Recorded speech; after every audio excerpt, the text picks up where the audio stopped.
가축 전염병인 소 럼피스킨이 경북도까지 번졌지만 가축 방역의 최전선에 있는 수의직 공무원은 턱없이 부족한 실정입니다. 의사의 처방이 있어야 받을 수 있는 마약성 진통제와 마취제가 병원 외부로 유출된 사실이 뒤늦게 드러났습니다. 발괴한 음식점에서 포장 판매한 마라탕에서 벌레가 나왔다는 신고가 들어와 관할구청이 현장 점검에 나섰습니다. 고향 사랑 기부제가 첫 발을 뗀 지 이제 1년이 다 됐지만 경상북도 대부분 지자체에서 모금 실적이 저조합니다. 여러분 안녕하십니까? 11월 23일 목요일 아침 대구 MBC 뉴스투데이입니다. 네, 오늘은 11월 평년보다도 포근한 날씨입니다. 다만 내일부터 주말까지는 다시 영하권의 추위가 기승을 부리겠습니다. 유하경 기상캐스터입니다.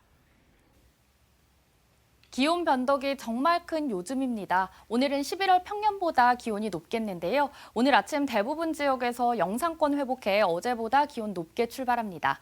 낮에는 20도까지 기온이 오르겠고요. 큰 폭으로 올라 일교차가 크겠습니다.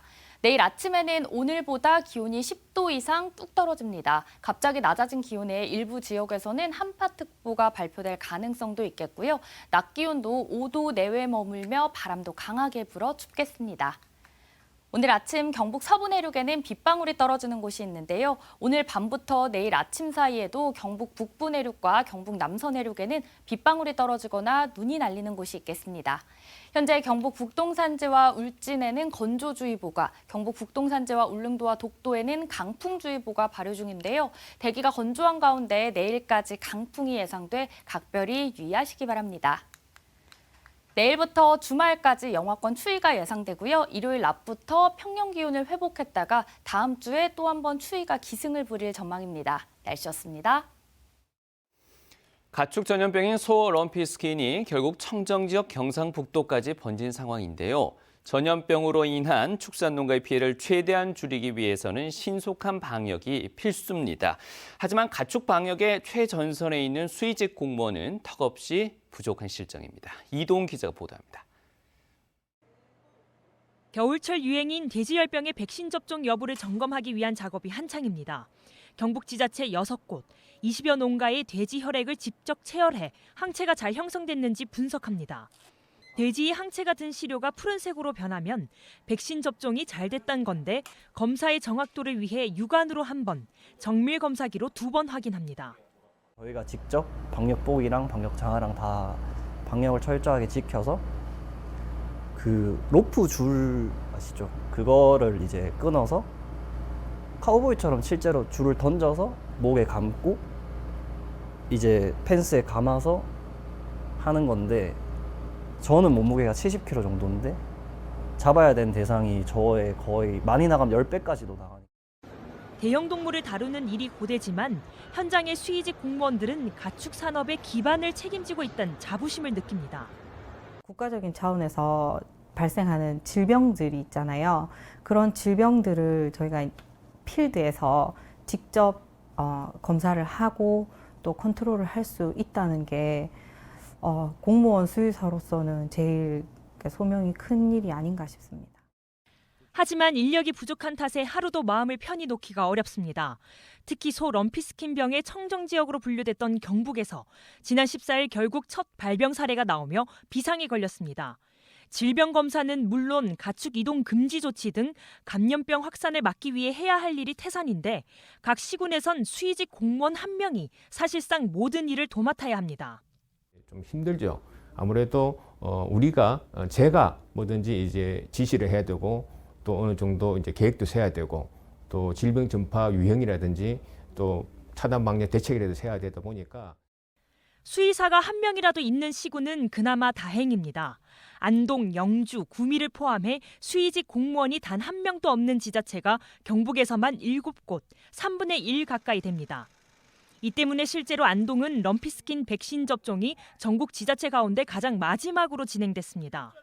전국에서 경북의 한우 사육 규모가 1위, 젖소와 돼지 사육 규모가 3위인 점을 감안하면 수의직 공무원 부족 문제는 이미 임계점에 다다른 셈입니다. 열악한 처우가 문제인데 7급 수의직으로 채용된 수의사가 5급으로 승진하는 데 평균 25년이 넘게 걸립니다. 수당을 좀 올려주자. 이게 뭐냐면 수의사, 약사, 의사 있는데 우리가 이제 제일 낮죠. 그다음에 이제 이 직급 아예 채용을 그러면 5급으로 4급으로 하자. 그 보직은 안 주면 되니까 그죠 그냥. 그래서 가면 이제 이 보수는 약간 높잖아요. 그럼 그죠 7급보다는. 각종 가축 전염병 발생이 해마다 늘어나지만 정작 이를 관리할 컨트롤 타워는 소수의 희생에 기대고 있는 겁니다.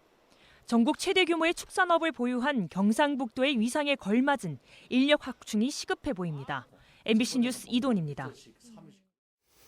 의사의 처방이 있어야 받을 수 있는 마약성 진통제와 마취제가 병원 외부로 유출된 사실이 뒤늦게 드러났습니다.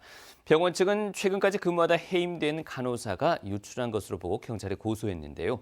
경찰 수사가 늦어지면서 마약류 의약품이 5달째 방치되고 있습니다. 김철우 기자입니다. 대구에 사는 김모 씨는 올해 초 동거하던 여성과 헤어진 뒤 짐을 정리하다 집에서 약봉지와 주사기 등 한 상자 분량을 발견했습니다. 붉은 글씨로 마약이라고 적혀있는 약병과 마약성 진통제, 수면제와 마취제도 나왔습니다. 이 가운데 모르핀은 강력한 중독을 일으키며 증상이 심해지면 인체에 치명적입니다. 경북대 병원이라고 적힌 약봉지에는 처방받은 사람의 이름과 날짜가 적혀 있습니다. 김 씨는 경북대 병원에서 간호사로 근무하던 동거 여성이 헤어지면서 집에 두고 간 것이라고 했습니다. 지난 6월 병원 측에 이 사실을 알렸고 병원은 간호사인 김 씨의 여자친구를 경찰에 고소하고 해임 처분했습니다.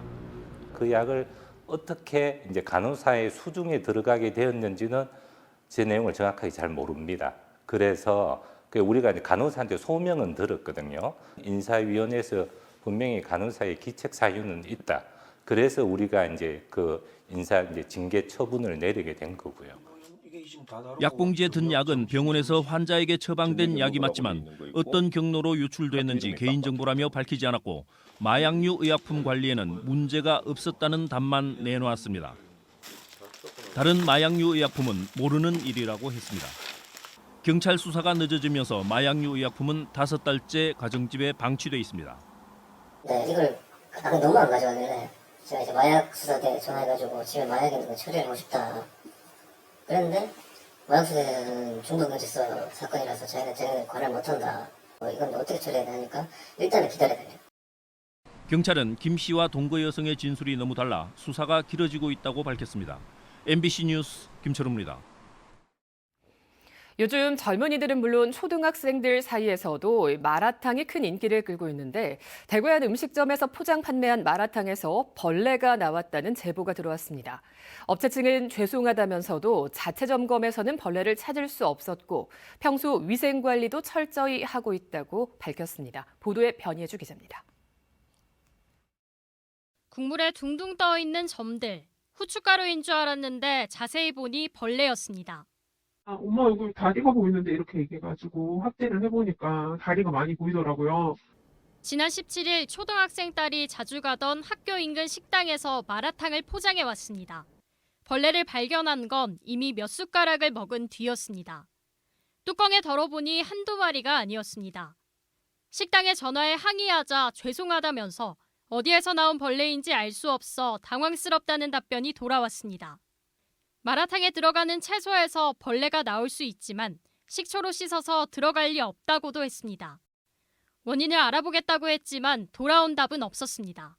원인을 알아본다고 알아보고 연락드릴게요 했으면 알아본다든지 조치를 취했다든지 그 사후 관리를 저한테 해주셔야 되는데 그런 게 전혀 없이. 해당 식당은 취재진에게 당일 소스통과 식재료 등을 점검했지만 벌레를 찾을 수 없었고 평소 방역 전문 업체와 함께 위생 관리를 철저히 하고 있다고 해명했습니다. 이렇게 식당에서 조리된 음식에서 이물질이 나왔다는 신고는 2020년 1,500여 건에서 지난해 2,900여 건으로 86% 늘었습니다. 관할구청은 민원을 접수하고 현장 점검에 나섰습니다. MBC 뉴스 변혜주입니다. 고향사랑 기부제가 첫 발을 뗀 지 이제 1년이 다 돼 가는데요. 열악한 지방 재정을 확충해 지방 소멸에 대응하겠다는 당초 계획과는 달리 경상북도 대부분 지자체에서 모금 실적이 저조하기만 합니다. 김경철 기자가 보도합니다. 10만 원을 기부하면 연말 정산 시 세액 공제는 물론이고 3만 원 상당의 답례품도 받을 수 있는 고향사랑 기부제. 시행한 지 1년도 되지 않았는데 예천군의 모금액은 지난주 8억 원을 넘어섰습니다. 모금 건수는 4천여 건, 4천여 명의 출향인이 평균 20만 원씩 기부한 셈입니다. 예천군은 지난 8월 기준 모금 실적을 공개한 전국 177개 지자체 가운데서도 모금액 전국 1위를 기록했습니다. 특히 지난 여름 집중호우로 큰 피해를 입었을 때 기부금이 크게 늘었습니다. 수해가 이제 발생했을 때 출향인 분들께서 또 예천에 큰 어려움을 당하고 있으니 그 어려움을 극복하는 데 힘을 많이 실어주신 것 같습니다.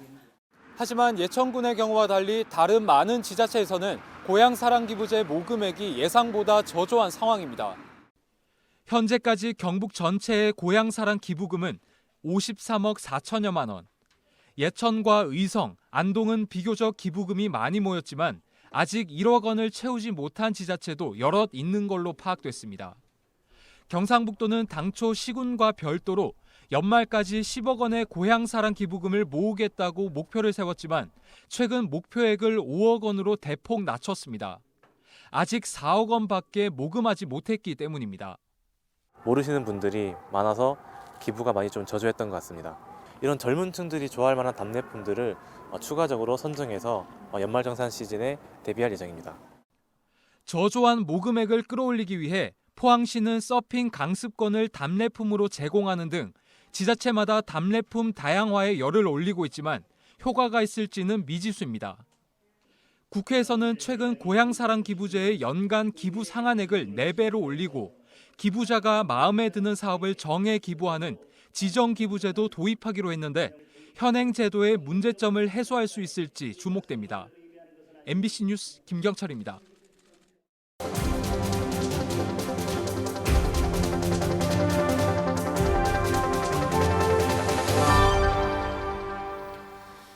네, 청년은 줄고 소규모 농가는 더 힘든 우리 농업의 열악한 현실을 이틀간 연속 보도해 드렸습니다. 이젠 이 고령 농가의 은퇴 시기가 다가오면서 이 농업에 닥쳐올 위기도 머지 않았다고 합니다. 오늘은 이런 농업의 현실에 대한 대안을 집중 보도합니다. 광주 MBC 김초롱 기자입니다. 2030년, 앞으로 7년 정도 남은 머지않은 미래입니다. 전문가들은 이때부터 농업 분야에 충격이 예상된다고 말합니다. 보통 70살 이후 영농 규모를 줄이고 75살 이후 은퇴하는 것으로 조사됐기 때문인데요. 고령 농가가 전체의 절반 이상이라 1차 베이비붐 세대가 농업에서 물러나는 2030년엔 일할 사람이 부족해져 그야말로 농업 기반이 흔들릴 수 있는 겁니다. 또 지역 경제도 영향을 받게 됩니다. 고령화가 진전될수록 지역의 경제도 어려워질 수 있고 그분들의 삶의 질도 어려워질 수 있고 그리고 그분들의 삶을 일정 정도 담보해줘야 되는 지자체의 부담도 늘어나는 등 계속 악순환이 이어질 수 있다는 점에서 정부도 이런 상황을 알고 있기에 국정과제로 청년 농업인 육성을 제시했습니다. 2027년까지 청년 농업인 3만 명 육성이 목표입니다. 2020년보다 3배 정도 많은 규모인데요. 주요 방향에 대해 들어봤습니다. 새롭게 이제 도시 청년들이 농촌에 진입하는 것을 지원하고 있고 저희가 초기 소득과 농지, 자금과 그리고 또 주거까지 지원하려고. 이를 위해 정부는 영농정착 지원금을 월 최대 110만 원으로 늘리고 그 대상도 4천 명으로 2배 확대했습니다. 또 기존의 농지 정책을 바꿔 농지를 먼저 임대한 뒤 매도할 수 있도록 했습니다. 이 밖에도 여러 정책들이 있는데요. 정작 농업 현장에선 이런 정책들이 와닿지 않는다는 목소리가 있습니다. 정부가 수억 원을 융자해준다는 말을 듣고 막상 가보면 조건이 까다로운 겁니다. 모집을 할 때는 몇 억까지 지원해줍니다. 그러지만 막상 은행에 찾아가면 당신은 이 이상 대출을 받을 수 없습니다. 이렇게 해서 막혀가지고 힘들어하는 분들이 되게 많거든요. 농가의 현실에 맞는 세밀한 정책이 필요하다는 의견도 있습니다. 초기 자금은 융자로 일단 해결했다고 해도 수확 전까진 수익이 없어 일용직까지 뛰어야 하는 현실인 겁니다. 5억이나 빚이 생기는 거잖아요. 지원되는 것도 아니고 다 빚이고 처음에 들어오면 아예 수확을 해야 자기 것이 생기는 거기 때문에 그러면 그 전에 아무것도 없잖아요, 돈이. 이 밖에 청년농의 경우 대부분 소규모 농가에서 여러 밭작물을 키우는 방식으로 농업을 시작하는데 그에 대한 지원도 미흡하고 지원을 받기 위한 절차도 복잡하다는 주장도 나옵니다. 농업인을 확충하면서 현실에 맞는 대책을 마련해야 하는 건데요. 먼저 젊은 농업인을 확충하려면 단순한 노동농업 외에도 양질의 농업 일자리를 만들어야 한다고 전문가들은 조언합니다. 장시간 중노동의 저임금 이런 것이 아니라 대학을 졸업한 농대를 졸업한 예를 들어서 대학생들이 충분히 취업할 만한 그런 그 매력이 있는 양질의 농업의 일자리가 만들어지고요. 거기서 경험을 쌓아서 영농 창업을 할 수 있는 또 농업 인구 확충을 위해서는 젊은 층뿐 아니라 은퇴 세대 그리고 외국인 이민자를 적극 활용해야 된다는 그런 의견도 있습니다. 무엇보다 스마트팜 등 소농에 대한 고소득 정책이 필요하다는 주장도 있습니다. 비닐하우스형 스마트팜, 중저가형 스마트팜이라고 그러죠. 그런 중저가형 스마트팜을 통해서 다양한 품목을 재배하고 그걸 통해서 소득을 올릴 수 있는 그런 비전과 정책이 농가 수가 급격히 줄어들게 된다면 어떤 일이 벌어질까요? 쌀은 기계화가 됐다고 해도 채소나 과일 등 밭작물의 경우엔 국내산을 구하기 힘들 수 있다고 전문가들은 보고 있습니다. 그렇게 되면 수입에 의존할 수밖에 없고 가격 등도 예측하기 힘들게 됩니다. 정부와 지자체의 적극적인 관심과 현실적인 정책이 시급합니다. MBC 뉴스 김초롱입니다. 제주 섭지코지를 개발하는 성산포 해양관광단지 사업은 국공유지를 헐값에 사들인 뒤 중국 자본에 되팔아 거센 비판이 일었습니다. 특정 기업이 경관을 사유화했다는 논란까지 받고 있는데요. 최근에 사업 계획을 바꾸면서 콘도 면적을 더 넓히고 해안 쪽으로 옮겨 짓기로 해서 주민들이 반발하고 있습니다. 제주 MBC 박주영 기자가 보도합니다. 성산 일출봉이 바로 내려다 보이는 성산포 해양관광단지 내 부지. 사업자는 이곳 9천여 제곱미터에 지상 4층짜리 콘도를 짓겠다며 제주도에 사업계획 변경안을 제출했고 최근 승인받았습니다. 당초 계획보다 콘도 면적은 1.5배 늘었고 높이는 7m가량 높인 데다 성산 일출봉이 보이는 해안 쪽으로 60m 옮긴다는 겁니다. 건물을 해안 쪽으로 옮기면서 지하 3층, 지상 1층짜리 콘도는 지상 4층으로 바뀌었습니다. 마을 주민들이 경관 훼손과 사유화라며 반발하고 나선 이유입니다. 주민들은 콘도가 들어설 경우 섭지코지를 찾은 관광객과 도민들은 성산 일출봉의 풍경을 보지 못해 경관을 사업자 측이 사유화한다는 겁니다. 연대에서나 아니면 붉은 오름에서 보면 저희 일출봉 조망권이 전부 가려가지고 마을 주민들이나 관광객이 다니는데 일출봉을 볼 수 없다라는 게 제일 문제점이라고 저희들은 보고 있습니다.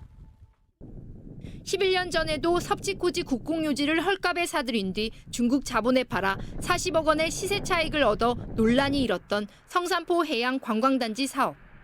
또다시 제주도 기념물인 협자연대를 비롯해 축구장 면적 6배에 달하는 4만여 제곱미터의 국공유지를 매입하는 방안도 사업 계획에 포함됐습니다.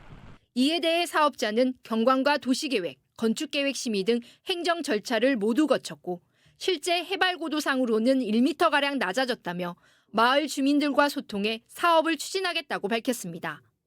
제주의 대표적인 경관 사유화와 남개발을 상징하게 된 섭지코지 개발 사업.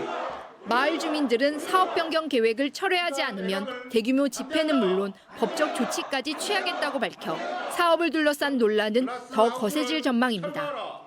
MBC 뉴스 박주연입니다. 대학이 졸업을 미룬 학생에게 학적을 유지해주는 대가로 돈을 받는 졸업 유예금을 두고 논란이 일자 국가 거점 국립대들이 졸업 유예금 수준을 낮추기로 했습니다. 경북대학교는 졸업 유예를 하는 학생에게 등록금의 8% 수준으로 받던 졸업 유예금을 5% 이하로 줄이기로 했습니다. 경북대는 지난해 재학생 451명에게 졸업 유예금 1억 2천여만 원을 부과해 전국 국공립대 중에서 가장 많은 졸업 유예금을 징수한 학교로 꼽혔습니다. 국민의힘 이태규 의원은 지난달 국정감사에서 국공립대 45개교가 등록금의 8에서 10%를 졸업 유예금으로 걷는다며 심각한 취업난 속에 별도의 재정적 부담까지 부과하는 것은 과도한 조치라고 비판한 바 있습니다. 대구지법 형사 5단독 정진우 부장판사는 한 의사가 아닌데도 한방 의료 행위를 한 혐의로 기소된 60대 남성에게 징역 1년에 집행유예 2년과 벌금 100만 원을 선고했습니다. 이 남성은 지난해 10월 25일 자신이 운영하는 침구원에서 방문객에게 침수를 하거나 전기 온열기로 열 치료를 해주고 1만 원을 받는 등 2021년 5월부터 1년 5개월가량 영리를 목적으로 한방 의료 행위를 한 혐의로 재판에 넘겨졌습니다.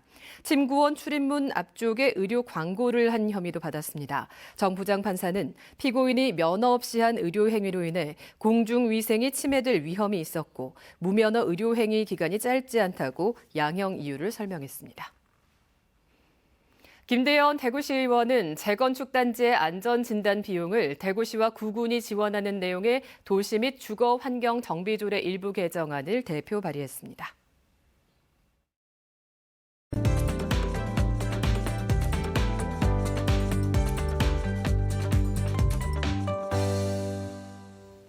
기온 변덕이 정말 큰 요즘입니다. 오늘은 11월 평년보다 기온이 높겠는데요. 오늘 아침 대부분 지역에서 영상권 회복해 어제보다 기온 높게 출발합니다. 낮에는 20도까지 기온 크게 오르며 일교차가 크겠고요. 내일 아침에는 오늘보다 기온이 10도 이상 뚝 떨어집니다. 갑자기 낮아진 기온에 일부 지역에서는 한파특보가 발표될 가능성도 있겠고요. 낮 기온도 5도 내외 머물며 바람도 강하게 불어 춥겠습니다.